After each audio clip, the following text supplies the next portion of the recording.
All right, so we ran a sub 3:21 hour marathon, which is a 7:30 pace at 205 pounds shortly before I ran the marathon, benching 315 for reps.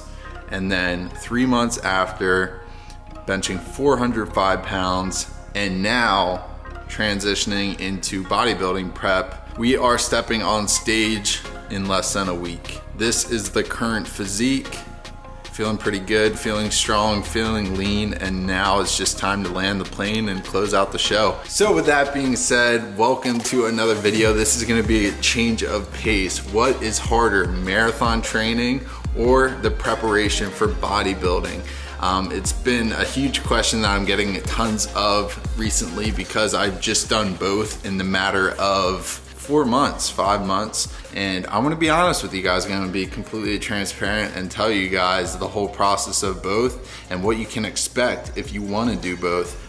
Or maybe this will help you decide what you want to focus on. So a little different than our normal vlogs. We're going to be chilling here on the Chevy old 1998. Super reliable. You know how many memories I have cutting grass so I could buy a case of beer?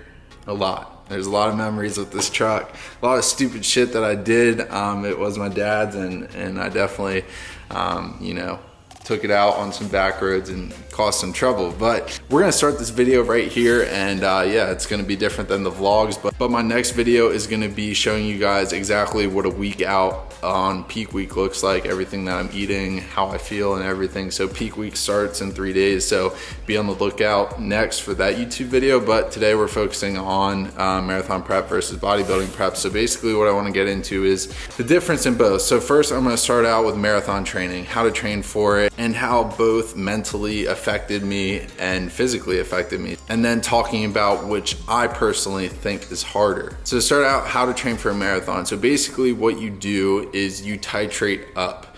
So you start out and it's not difficult. People like to make it really difficult. It's not that difficult. You go out and you run. You run, for me, I ran 2 miles. That was my first run. It was 8:53 pace.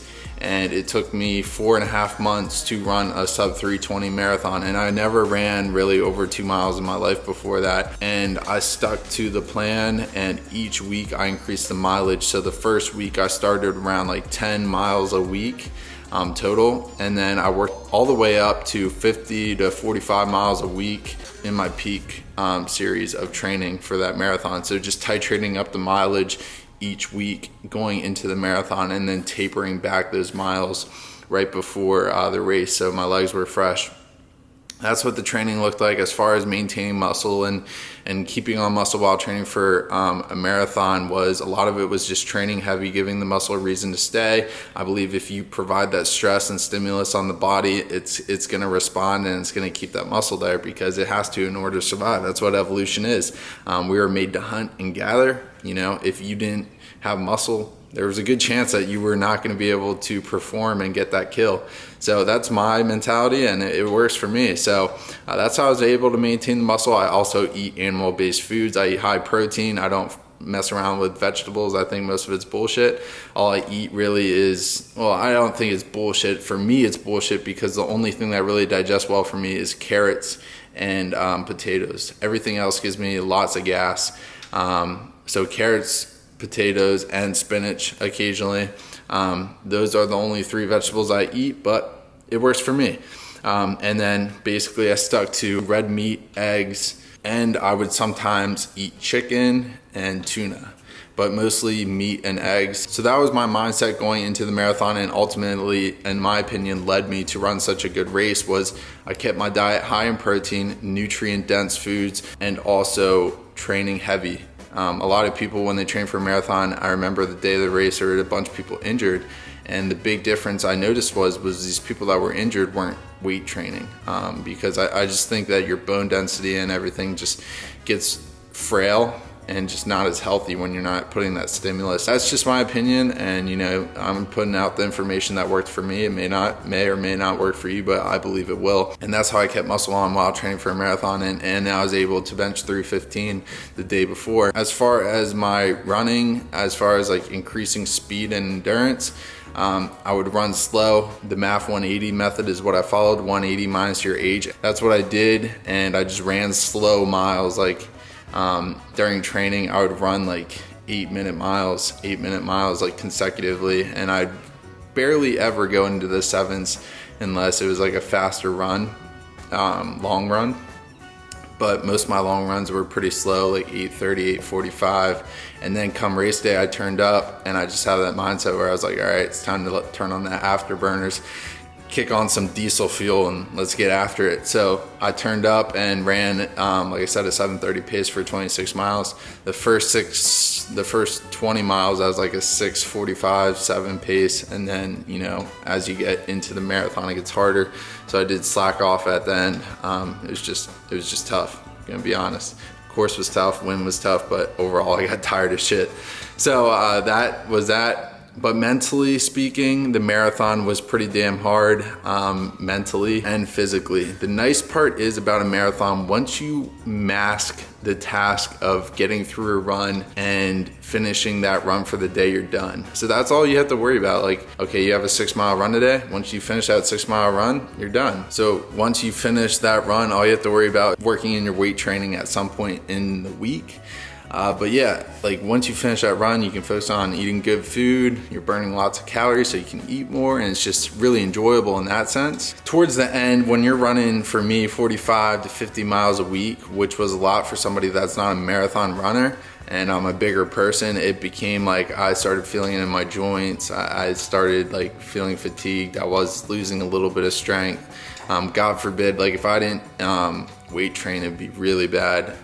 So that's why I encourage you guys to, but just felt frail, and I just couldn't wait to get back into the gym. So that's why after I ran my marathon, I started lifting, bulking back up. That's when I hit the 405 bench press. After that, I transitioned into a 7-week cut, aggressive cut bodybuilding prep. So if you guys haven't been able to tell, I lost a lot of weight. I was 217, 218 pounds peak bulk. Once all the glycogen, the water flushed out, I was like 212. Now I'm down to 202 to 201 pounds right now. And I'm gonna drop even more weight this last week because it's peak week. So I'm losing lots of weight. I feel amazing. I feel better than I did even during marathon training, but not mentally necessarily, but physically.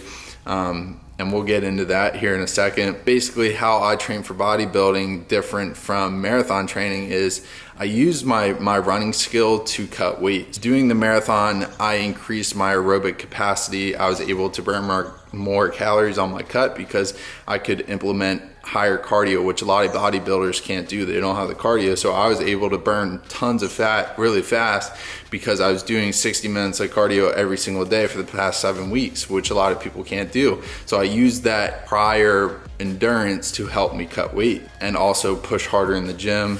And it just really helped me, you know, dial in my body for these 7 weeks. So a general overview of how I've been training is I've been focusing on hypertrophy, lifting 6 times a week, taking 1 day off. That day off, I still did cardio. So I did cardio every single day for the past 7 weeks.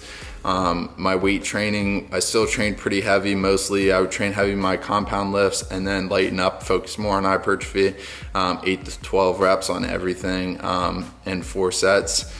So instead of normally, if I'm training for strength, I'll do like 3 sets, 5 to 6, because when you're training for strength, you want the volume to be lower so you can push harder and keep the intensity high. But training for muscle hypertrophy, you want more volume. I did notice I gained a lot more muscle by switching it up, but I do think having a mix of both is super important, because think about it, if you can push more weight and also push more volume, you're gonna be a bigger and stronger person.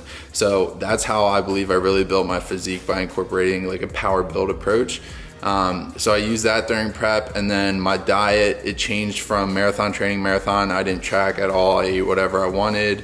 I kept it clean most of the time, but I was eating a lot of food. So I was almost eating too much, if I'm being honest, but I think it was because I was trying to keep on muscle. But looking back on hindsight, to give you guys advice, you guys don't have to eat as much as I was. I was eating like 5,000 to 6,000 calories a day.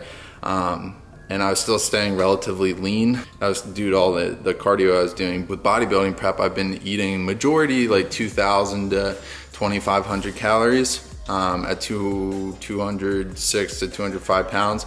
Then I cut down to 1800, as you guys saw in my last video, and I dropped a lot of weight fast. I dropped 4 pounds in a week, and now I'm just maintaining that caloric deficit and also increasing my cardio. So we're, like I said, we're gonna drop a lot more weight. But basically the biggest difference from nutrition to marathon training is the amount of food is the only thing that changed.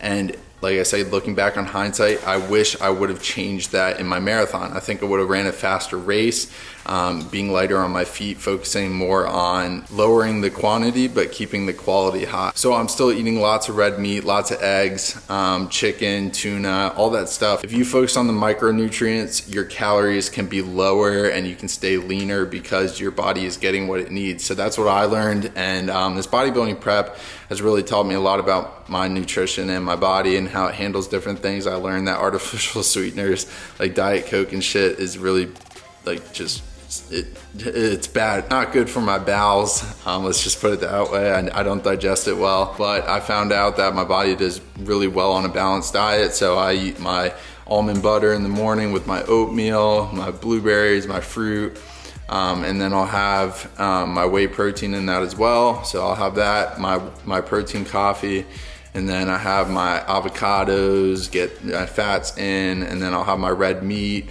I'll have my chicken, get my lean cuts and everything. So yeah, overall balanced diet. So nothing really changed with that. The quantity is the only thing that changed. As you guys know, to lose weight, you gotta be in a caloric deficit. And then mentally, I would say I was in a better headspace during bodybuilding prep for the most part until the last 3 weeks. The last 3 weeks for me have been rough because I've really dropped calories, I've increased cardio. I don't have a social life because when you have a goal like this, you can't, like, it's almost more annoying to go places because you have to like explain to everybody why you have packed meals and all that other stuff, and it just becomes like a full-time job. You're constantly cooking and everything, and you know, this is what it takes to get like absolutely diced and step on stage. It's different. If you guys want to just lose weight, totally reasonable, and you know, it is what it is. But when you go to step on stage, it's a completely different life. It becomes a job because everything that you eat has a purpose, and that's one thing I neglected for marathon training that now looking back I'm going to use for my Ironman. Is everything that I eat is going to have a purpose. I don't just eat to eat. Now I'm gonna eat to fuel and eat to prepare for my goal. That's what bodybuilding really taught me. But overall, like I said, if you want to just like, if you want to step on stage, you have to treat it as a full-time job. You have to treat it as your life depends on it, because if you step on stage and you don't treat it that way, you're not going to be happy with the result. You're not going to be shredded. You're not going to come in the condition you want. So that's what I really learned, is mentally you don't have the social life that you would like. If you do want to step on stage, and anybody that goes through it can agree. Also, you got to be okay with being starving at night, which is really hard, but it teaches you discipline. That's why I did the bodybuilding prep, because I had really bad habits at night. I would eat a lot of good food, like, don't get me wrong, really good high quality food. I wouldn't eat shit, but it was the nightly stuff. It was just overconsumption of food that I didn't need. So now I learned how to manage that, which really helps. And overall, I learned how to just become a leaner and better version of myself through bodybuilding prep, which really I needed a lot, because I did struggle with self-control at night, just like everybody does. I get those nightly cravings every once in a while, but you know, your boy likes peanut butter, your boy likes, what else do I like? Just food in general at night. It tastes amazing. I don't know why. But the bottom line, getting back into it, is if you want to prep for a bodybuilding show, you got to be okay with giving up some sort of social life. You got to sacrifice things in order to look the best you ever have. But I promise you, for me, it's one of those things where I wanted to figure out what I actually looked like if I gave my nutrition, my training, everything, and just focused on that. And it was so worth it. And I'm a week out and I can't believe what I'm seeing. It's amazing. So that part is awesome. The mental benefit from that is amazing. I kind of feel the same way. Like, after I finished my marathon, that was amazing. That feeling, there's no words for it. Overcoming something really difficult like that is just why we do these things. You don't sign up for a marathon for the first 20, you sign up for the last 6, which is where it's hard.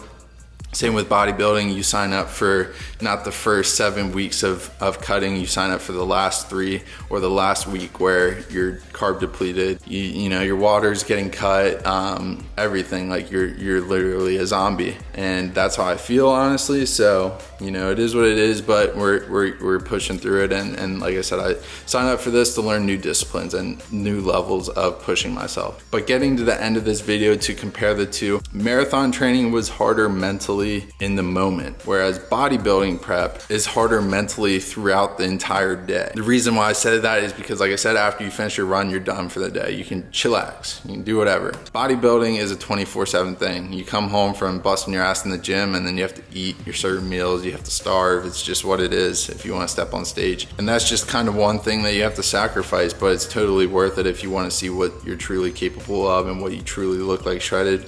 It's super sick, honestly. Just seeing the changes in the mirror, it's crazy. Physically, the marathon's harder, completely. For the most part, I'd say the only thing that's comparable for bodybuilding prep is the last 2 weeks have been really hard just because I'm depleted, but it doesn't compare to marathon. Marathon, my feet were bleeding at mile 18 and I had to finish the race, and they bled most of my training. It's just how it is. I was also very tired, sore.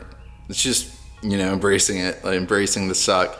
I got a lot more tougher from it. My pain threshold is a lot higher from doing those events, but now looking back with hindsight, if I could say like which I think would be harder for someone to complete or challenge themselves, I would have to say bodybuilding. People aren't going to expect that, but even though it's not as hard in the moment, it's harder like consistently. Personally, for me, that's what I think is harder. There's always going to be a different level of hard for each person, but that's kind of the process of both. That's kind of what I experienced for both. With that being said, I hope you guys like the change in pace of video. Let me know, like, comment, subscribe. If you guys are interested in doing a marathon or doing a cut or summer shred, whatever, I have a workout app. It's $1 a month. Just try it. If you don't like it, just quit it. I did it to make it easily and accessible for you guys, so if you're interested, link is below. Also, I'm dropping a peak week video this week, and then I probably won't upload until show day, so be on the lookout for that. But I appreciate you guys for watching. The support's been unreal.